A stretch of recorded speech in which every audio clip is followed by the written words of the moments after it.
Roman Wilson change of call, the review that put them at the 2-foot line, I disagree with it, but I'm okay with it. Right. Those things happen. It's human error. That's fine. It's the play after that, the Khalil Mullings fumble. I just don't understand it. That to me is going to haunt me. Very similar in the way that the 1996 Purdue game of handing the ball off to Will Carr in Ross-Ade Stadium still haunts me. And that was a 3-9, 9-3 loss. Right. There you go. Thank you, Will Tiemann. No. It just, that one, I cannot get it out of my head. That play in 1996, and I don't think I'll ever be able to get it out of my head that you had the ball at the 2-foot line and you go under center, you hand it, you quick hand off to the fullback. It's a play that we see other teams run all the time, but it's not one that we've seen Michigan run frequently, and not with a player that has a lot of reps in game experience. And I have a problem with that, and it's going to haunt me. And what's interesting is, who is probably the best quarterback ever in the NFL history? Well, you talk about the GOAT? Yeah. And you mean at sneaking? Well, that's not only is he the greatest quarterback ever, he's also the greatest at sneaking. So why don't Which one? I've had this question with him when Jared Goff I don't think sneaks enough either. Why wouldn't you have put the ball in JJ's hands? Since we're punching out at Warner. I mean, it's a touchdown. Or put somebody in motion, a tight end in motion. And we're going to punch out at Warner at the end of the day. Snapped, you put your helmet right in that number 9 and you help push him into the end zone. We want to turn after that subdivision. Well, I do believe in general, especially college football, it's a lost art. And it's just the usage of the shotgun from the high school level on. Right. It's simply not practiced. And maybe there should be in the offseason, with something like this, or worked on in a 30-day window. I think this is it. I mean, I think you guys all picked good ones. I had said that I, wasn't able to watch the third quarter, so the Johnson catch just drove me insane. I got one, though, that I've only heard one other person here at the station say, and he can be awfully nerdy like me at times, but I just thought it could kind of set the tone after the update. Sure. 97 won the ticket. WXYT FM and WSYT HD1 Detroit. Wow, looks like school's pretty much let in, so traffic's pretty much died down. Headlines. Live from the Jamie Samuelson studio, this is 97.1 The Ticket. We're brought to you by CGC Water Treatment. Sources tell me University of Michigan head coach Jim Harbaugh likely will not take the Carolina or Denver NFL jobs if they were to be offered him.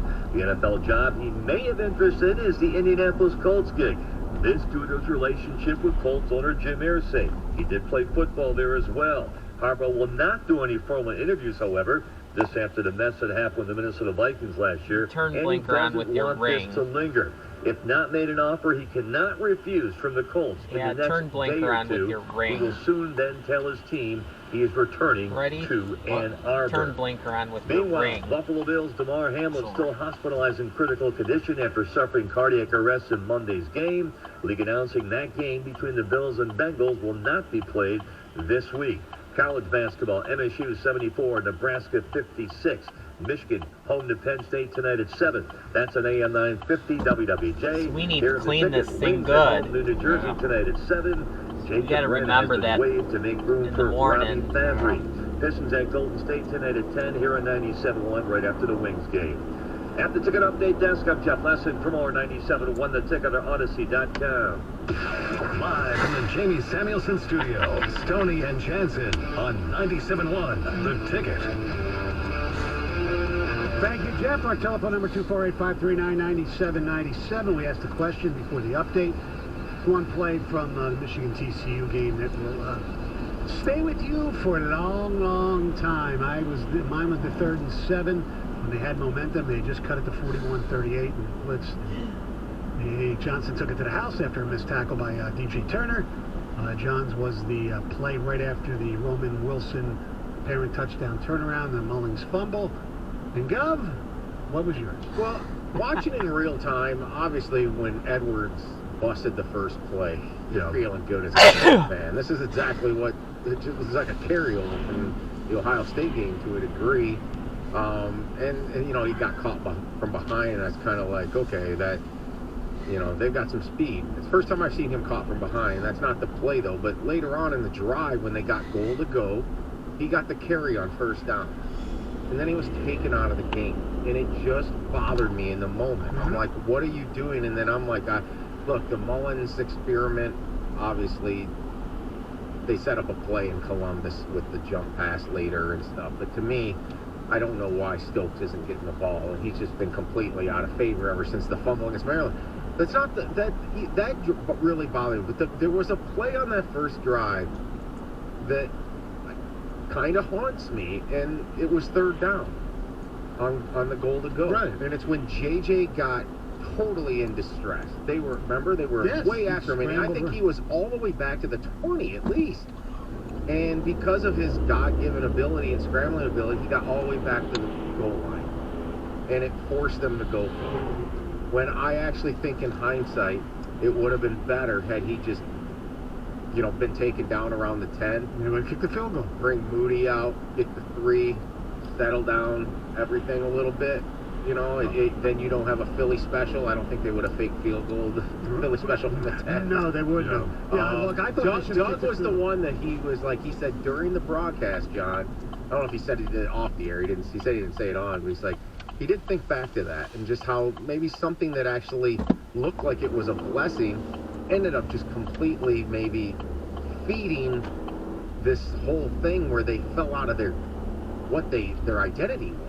Like, do you see what I'm saying? Like, if he had just gone down, obviously you want him to give all max effort. He nearly got in the end zone. Yeah. But at the same time, it ended up biting him in the butt, because I just think if they just could have posted 3, settled everything down there. Yeah, if he was sacked at the 15-yard line instead of getting all the way down to the 2.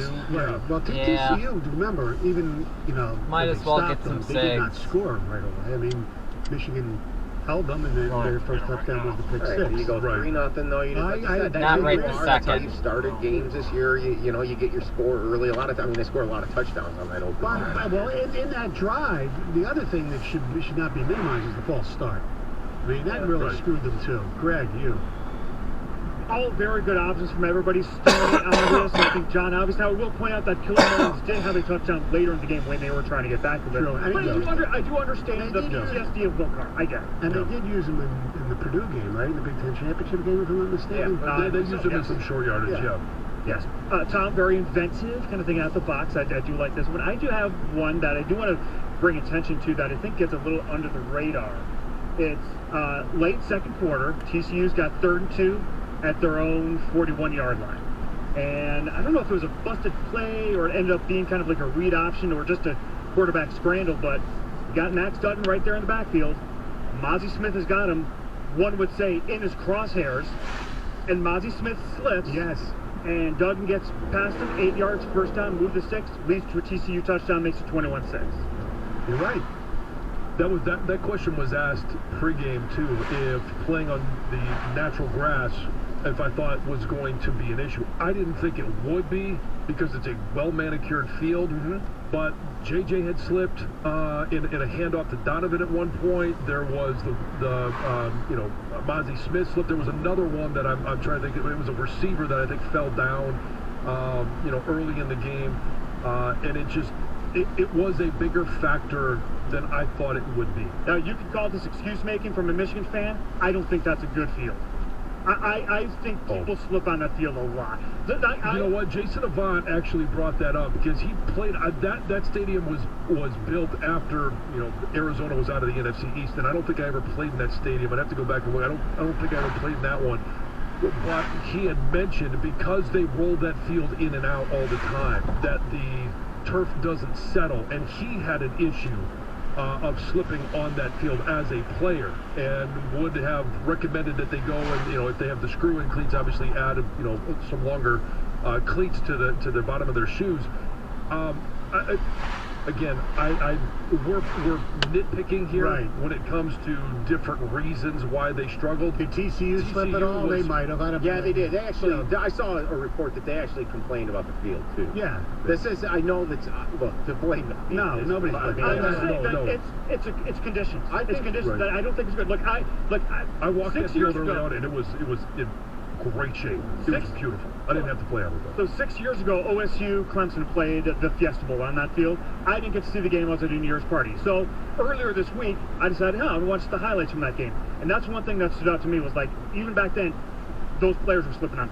Yeah. So here's the deal with that field, you know, and you can add this to Michigan running out of time and the rain against Michigan. So I'm just kidding it. And what I would coin it, okay, so this was a 1 o'clock kick in Arizona. 2. Or it was 2? They don't change, right? Is what the deal is? Yeah. Okay, so still, and it is winter time, and I don't know where this grass is facing in terms of how much sunlight it gets before they actually bring it in. Dome was closed. So when do they bring the field in? Not a clue. So I think a huge thing was the field was outside the night before. I don't know. Right? I think they don't bring. My understanding is they don't. I think they keep the field there as long as the roof is open. So my understanding was they always pull it out. I don't know. Whatever. When in doubt. All I was going to say is that, and this is common for any game that's ever out there in general, that, you know, the dew factor is going to take a heck of a lot longer to dry in late December than it is in September. I'm feeding Michigan fans right now. No. The time ran out. They ran out of time, right? The field was not crowned. No. Spartan Frog. No. There's no excuses. None. All right. Did it rain? Here we go. Here's raining outside. Yeah. There's some ticket text. The one play that'll haunt you for a long time. I think Michigan's offensive line should give back the Joe Moore Award after that horrific performance in the championship game. It's an interesting point that does not answer the question, but yeah. The first drive, 4th down, Philly special, makes no sense that early with 1 yard to go along the game. Canton, spot on, John. Why in that game hand the ball to a linebacker at the goal line? Why? Who made that call? Well, he didn't play any linebacker this year, did he? He hardly ever played. No, he didn't play a whole lot. We saw him in the spring game actually play running back, but we didn't see him throughout the course of the season. And it's one of those where, at this point of the year, if you have a running back that has, in the rhythm of taking a snap or taking the ball in a handoff situation from JJ, you go with that player. If you've got a guy that you believe is a stud, and I think Donovan Edwards is a stud, where is he when it matters most? And that's inside the 5-yard line. Right. And even if you're not going to plan on giving him the ball, do something else. Have them worry about him. Or line him up as a receiver. Yes. Like, put him on the field. He's your playmaker. Exactly. Were you guys ever, like yesterday, able to actually just have a conversation about the Wilson reversal versus it being a blame? Because I think blaming the refs for this game is just a ridiculous. Oh, I do too. The targeting call, look, you might think it was targeting. Do you know how much more they still had to do in order to actually get into scoring position? And, yeah. You know, but the Wilson play itself, like if you can just isolate it as a decision or a reversal, I really thought it was criminal. I'm not blaming that whatsoever. No. I'm not. I can't believe they overturned that, considering the ball was juggled. Like, I almost felt like it wasn't as bad as the process, but I felt like it was getting onto a level like that. I was stunned at the first. I went through the rule book yesterday, and because somebody did a screenshot saying that in that situation, even if it's bobbled and possessed later, it's where the person originally. And I can't find proof of that anywhere. No, that's the dumbest thing I've ever heard. You got to possess the ball, right? Exactly. Yeah. It's like falling out of bounds. Well, I touched it while I was inbound, so therefore it's a catch. Well, the thing that makes it even worse is that if they would have called that on the field, I could somehow understand it possibly not being overturned. But the fact that they called it a touchdown on the field and it was overturned, I mean, that was worse than the Peyton Thorne shit on the ground. Take the uniforms off, take the Michigan, that on Michigan, take it all away. It was awful. My one thing always with the Calvin Johnson thing was just when I watch it, I go, that's a touchdown. Right. Yeah. That's a touchdown.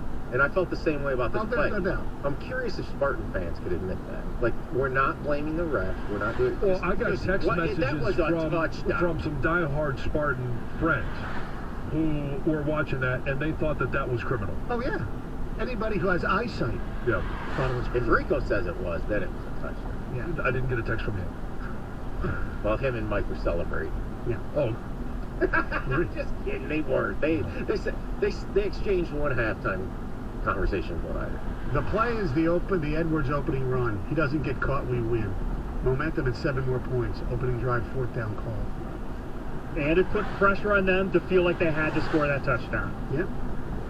Well, I don't think he sloughed off. He was running as hard as he ever did, right? Well, no, I'm not saying that. I know. He was running fast, the guy caught him. No, I'm answering the text. What you said about the pressure, that's why I picked the JJ play. Yeah. That I just wish it didn't happen, because I just wish they'd have taken their 3, gotten off, and let's see another day. There was a play late in the game that Mozzie Smith had an opening 14 for Duggan, but he quit running towards him and they made a big play.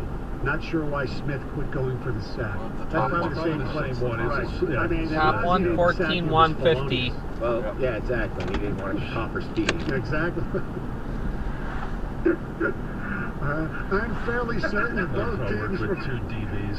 Oh, come on, those are warranted. I am fairly certain both teams were playing on the same field. I don't see how that hurts Michigan any worse than it hurts TCU. Hurts to TCU. It forced the touch to CU. We said that. We said that the TCU players were complaining too. We brought up other games. Yeah.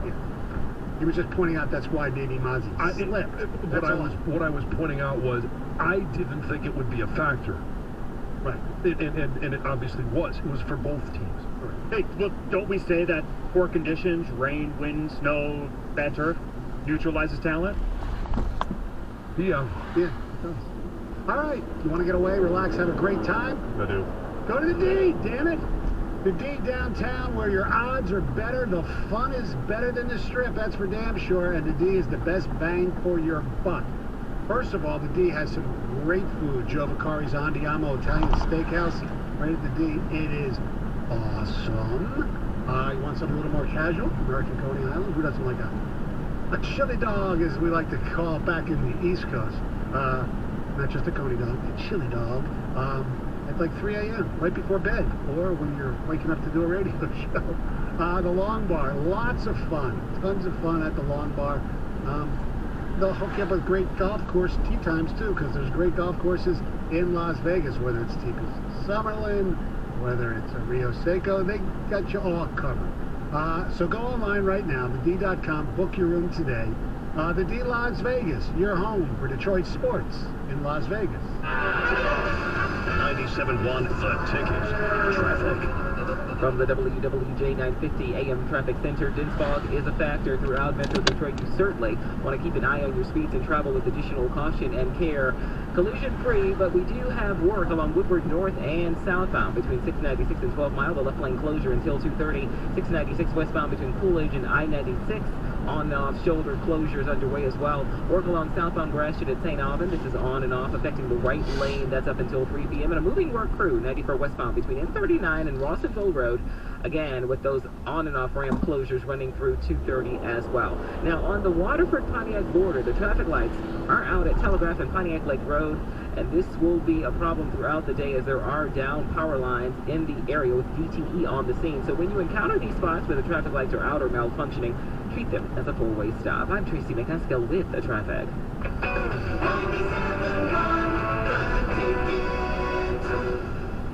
Whatever the forecast, Mastercraft Heating, Cooling, Plumbing, and Electrical has you covered. No need to call around town. When you need reliable service, you need it now. Mastercraft is locally owned, and they're your connection when it comes to your furnace, AC, generator, or sump pump. Call Mastercraft at 800-924-2123 for 24-hour emergency service, or your service call is free. That's 800-924-2123, or visit mastercraftheating.com. That's mastercraftheating.com. Norman, before we start the surgery, I have some bad news. What is it, doctor? Well, I never graduated from med school. But the good news is, it's the Xfinity Hello 2023 sale. Now hurry, because new Xfinity customers can get 75 megabit internet for just $20 a month for 1 year with no annual contract. And this will get your heart rate up. When you add Xfinity Mobile, you get the best price for 2 lines of unlimited. I gotta get this deal. Plus, for a limited time, get $500 back with 2 new mobile lines. That's amazing, Doc. I know. I don't want to miss this deal. Let's reschedule. Doc? Doc?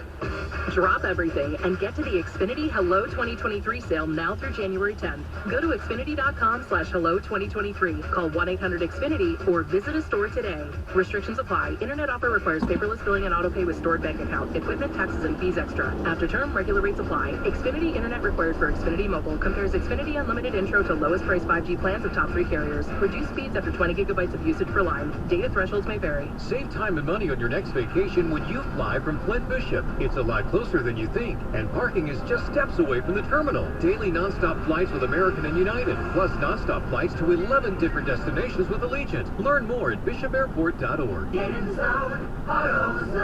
Welcome to AutoZone. What are you working on today? Changing your oil. You know, an oil change is a great way to get more MPGs. Right now, you can enter for a daily chance to win a $200 AutoZone gift card when you buy 5 quarts of Mobil 1 Full Synthetic and an STP Extended Life oil filter for only $38.99. Get the parts you need when you need them at AutoZone or AutoZone.com. No purchase required.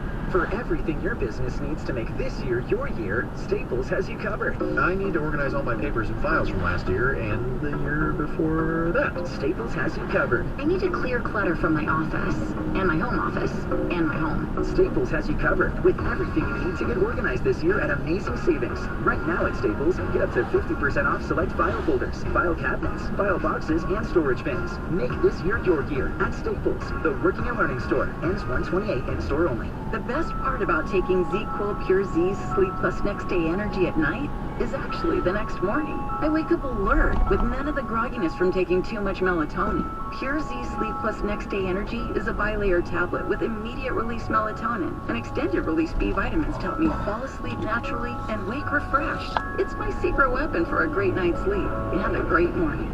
Hi, Mom. Hi, Mom. Can't beat that. ZzzQuil Pure Z's Gummies. Sleep better, wake your best. For the ones finding new ways to ensure the job always gets done. For the ones wearing many hats. For the ones who are hands-on, even from far away. And the ones keeping business moving forward.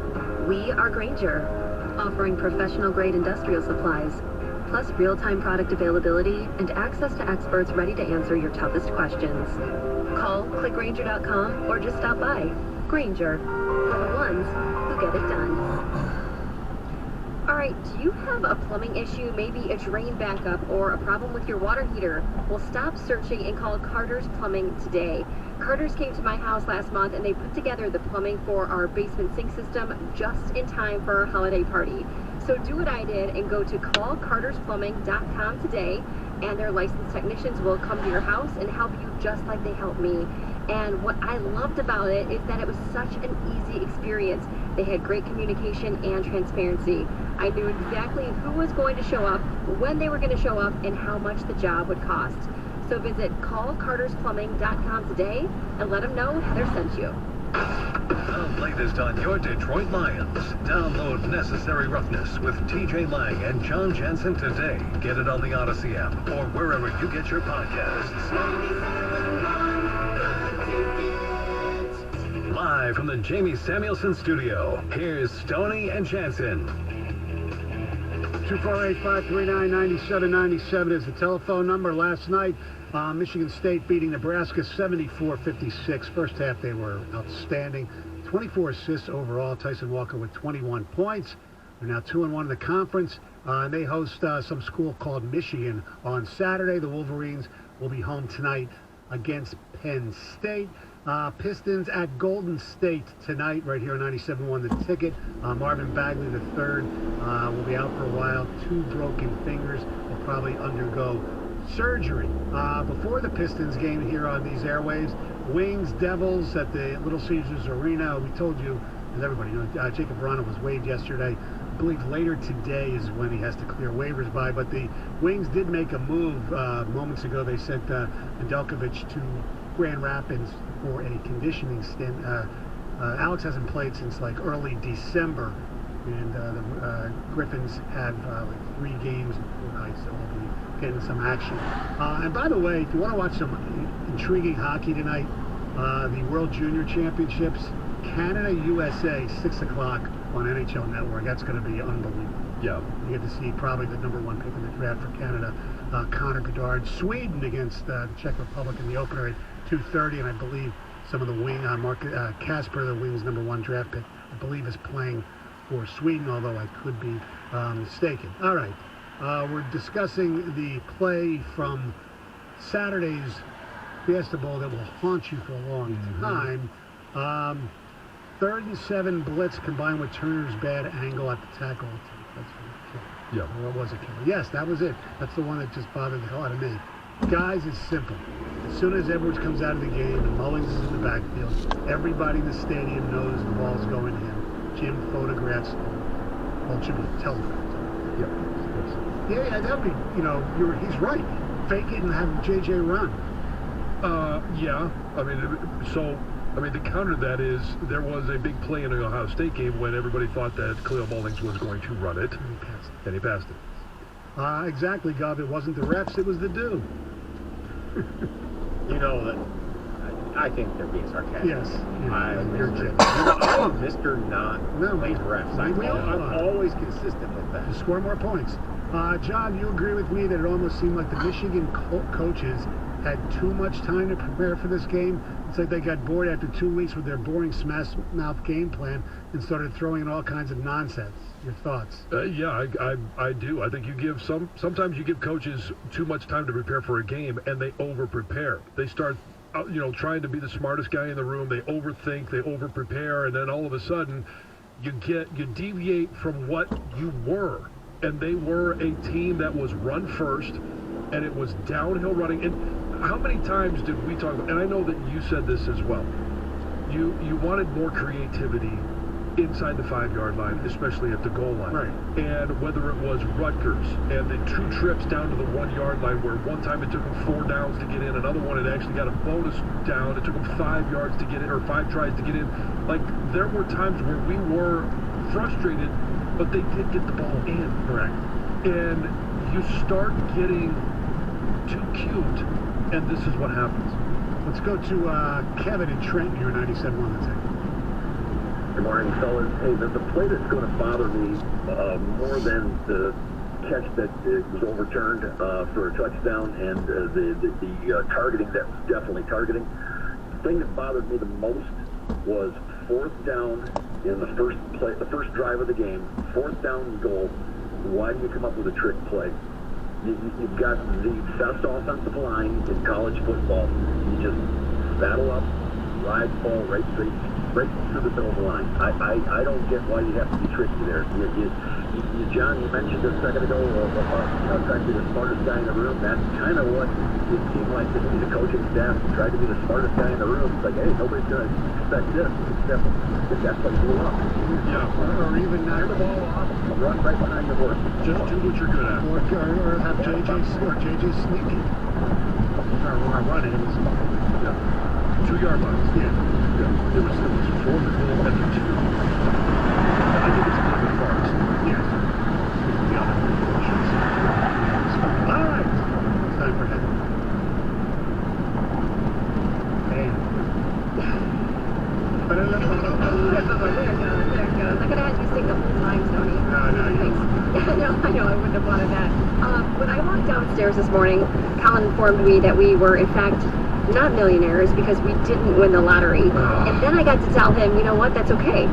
Nobody won, and maybe we can win on Friday. And because win Friday nights, more. Exactly. Friday night's Mega Million jackpot will near $1 billion. It's actually going to be, right now, they estimate it at $940 million. It's the fourth biggest Mega Millions jackpot in their history, and it's the sixth largest jackpot in U.S. history. So pretty darn cool. Just keep playing, I guess, because there is a chance, a very, very small chance that you will win. 1 in 302.6 million is the odds of winning this lottery ticket. If you do and you take the all-cash option, you get $483.5 million in your bank. So I tried to look up the answer to your question before. If you don't, you're going to get paid out, you'll get 29 annual installments. Okay.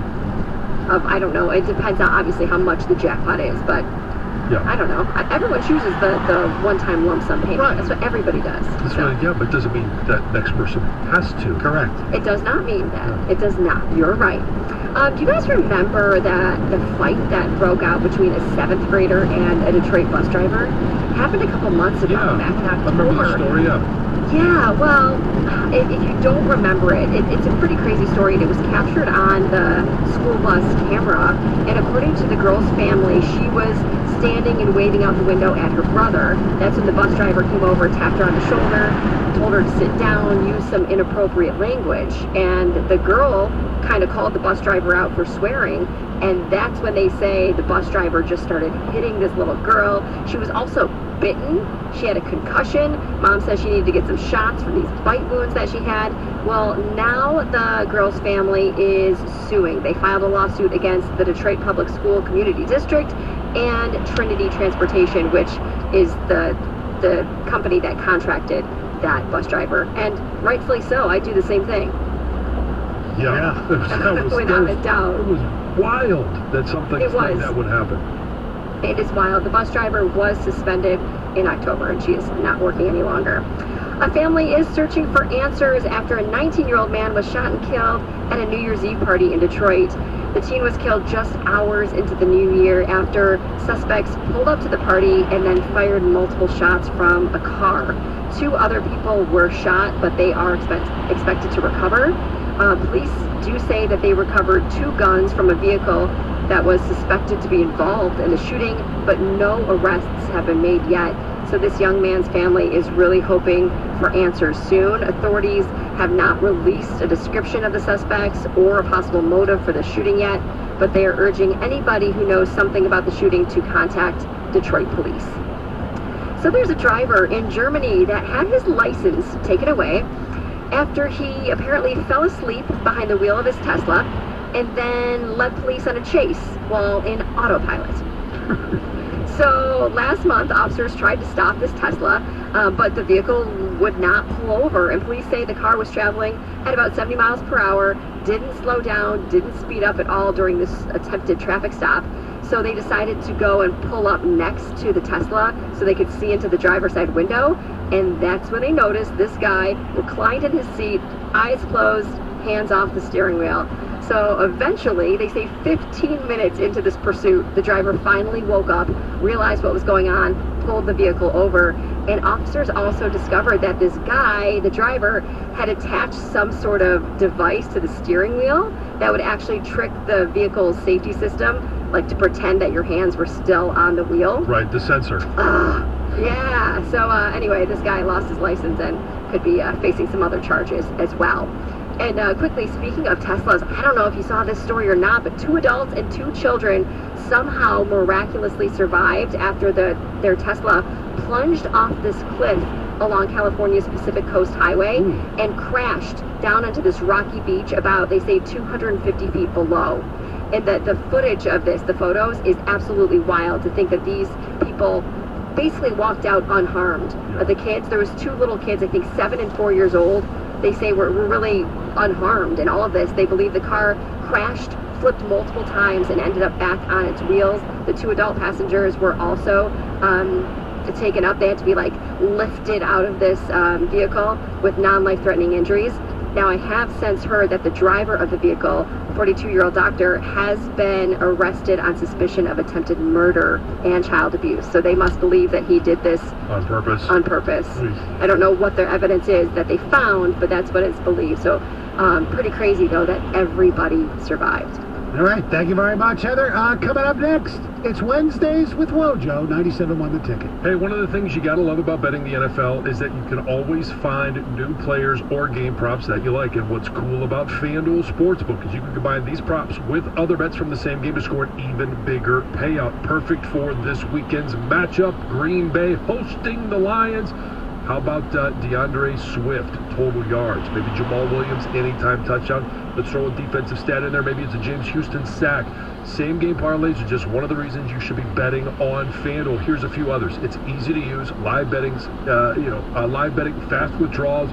There's no feeling like nailing a same game parlay bet. So lock in your bet today on FanDuel Sportsbook. If you're new to FanDuel, sign up today with promo code Jansen for your no-sweat first bet up to $1,000. Again, that's promo code Jansen, and make every moment more with FanDuel, official sportsbook partner of the NFL. Must be 21 or over and present in Michigan. First online real money wager, only $10 first deposit required. Bonus issued as now a trouble-free bets that expire 14 days after receipt. Restrictions apply. See terms at sportsbook.fanduel.com. Gambling problems? Call 1-800-270-7117 for confidential help. 97.1 The Ticket. Planet Fitness, home of the judgment-free zone, is the official fitness partner of 97.1 The Ticket. Clips Premium Audio combines thoughtful design, visionary innovation, and premium materials to create the ultimate listening experience. For more than 75 years, these iconic designs have produced the power, performance, and passion synonymous with the Klipsch name. Discerning audiophiles entrust their music to Klipsch for extraordinary clarity and vivid sound. Superior audio comes from Klipsch, keepers of the sound. If you have certain chronic conditions, such as heart disease, asthma, diabetes, and you're 19 years of age or older, 52, 36, 42, you may be at increased risk for pneumococcal pneumonia. Ask your doctor or pharmacist about getting vaccinated with Prevnar 20, pneumococcal 20-valent conjugate vaccine, a Pfizer vaccine that can help protect against pneumococcal pneumonia in just one dose. Prevnar 20 is approved for adults to help prevent infections from 20 strains of the bacteria that cause pneumococcal pneumonia. Continued approval may depend on a supportive study. Don't get Prevnar 20 if you've had a severe allergic reaction to the vaccine or its ingredients. Adults with weakened immune systems may have a lower response to the vaccine. The most commonly reported side effect was pain at the injection site. For additional common side effects and full prescribing information, please call 1-855-213-2138 or visit Prevnar20.com. I'm going to ask my doctor about getting vaccinated with Prevnar 20. This hour of Instant Feedback brought to you by Mike Papura of National Benefit Plans. For affordable health insurance, call 877-734-2200. 97.1 The Ticket.